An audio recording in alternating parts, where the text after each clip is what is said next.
Hey, what's going on, you guys? Jamie here.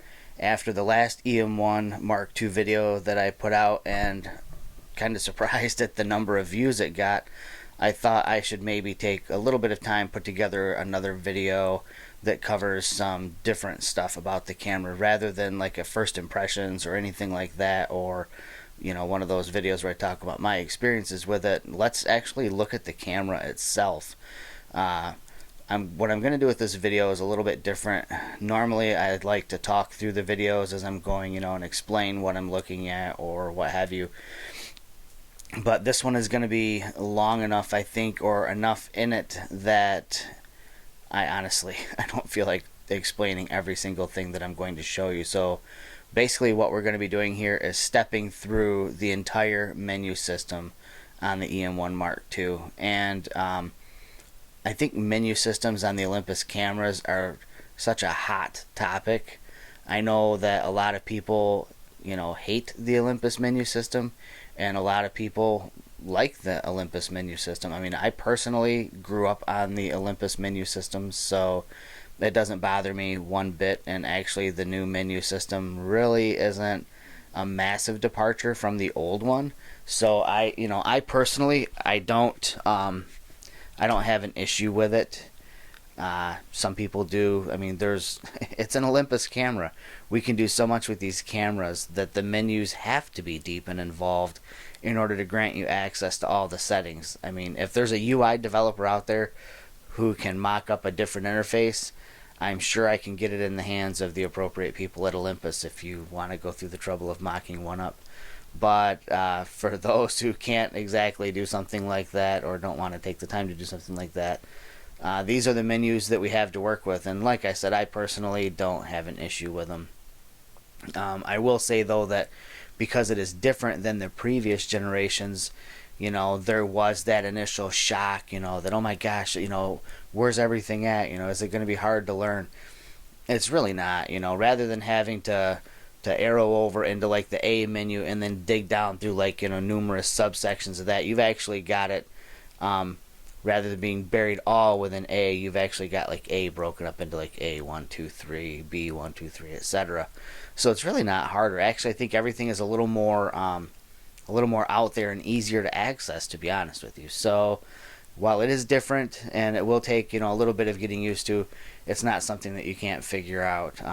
And I think that the people who complain about the menus are people who have a lot of experience with other menu systems, or people who don't want to just take the time to learn their camera.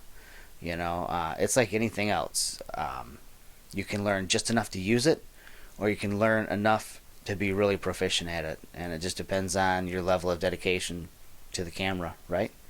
All right, so I'll stop talking and I'll start showing. So let me flip the camera around and we'll walk through the EM1 Mark II menus. Hey, and thanks for watching.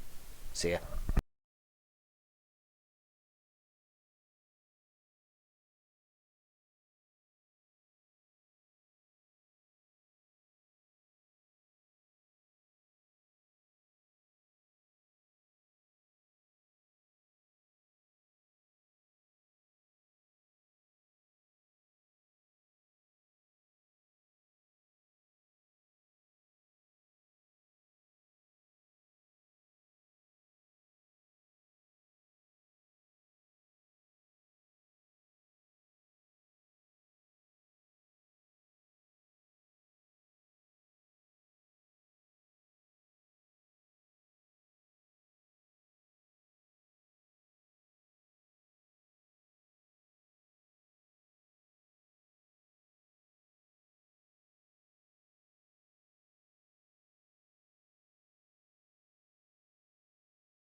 Alright, so there you go. That was the menu system. I kind of cruised through it really quick, but the beauty of video on YouTube is that if you need to, you can go back and pause it and take notes from there. I pointed out that one thing in the menu system where you can assign to a folder. So you know how in, well, most cameras you end up with like a folder that's like DCIM or something of that nature where the images end up getting stored. You can actually custom create a folder, and I was trying to think of where that might come in handy, and then, well, it really dawned on me that there's been numerous times when I've been on like a multi-day shoot, so like up north or in Arizona or New York or wherever, and if I'm shooting in different locations, it'd be kind of cool to be able to separate out what was shot where just based on the folder location on the camera. So that's kind of where I think that comes into play. If you're shooting the south rim of the Grand Canyon, you make a folder south rim and put all your shots from that afternoon in that folder, and then if you work your way over to the north rim, or you're out in the desert somewhere or whatever, then you just make folders accordingly. Just an easy way to do it. I know a lot of people probably can just, for the most part, know what was shot where, but if you shoot thousands of images and it's over the course of several days, it might be easy to lose track of what was shot where. So kind of an interesting feature. I don't know if that's something that is done with other camera systems or not. It's new to me, so I think it's pretty cool to have something like that. That's it for today, you guys. It's Thanksgiving Day here in the United States. My wife is downstairs cooking, and I'm upstairs making videos for you guys. So need to probably go do a little helping there so we can pack up and head out and visit family today. Thanks for watching all the videos, you guys. Really appreciate it. I appreciate all the comments that you guys put below.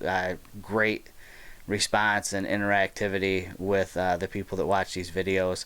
I know it's not always positive comments, but that's life, right? There's always a plus and a minus to everything, and I appreciate both sides of the argument. So you guys take care. For those in the States, happy Thanksgiving, and I'll see you around for the next video. Bye.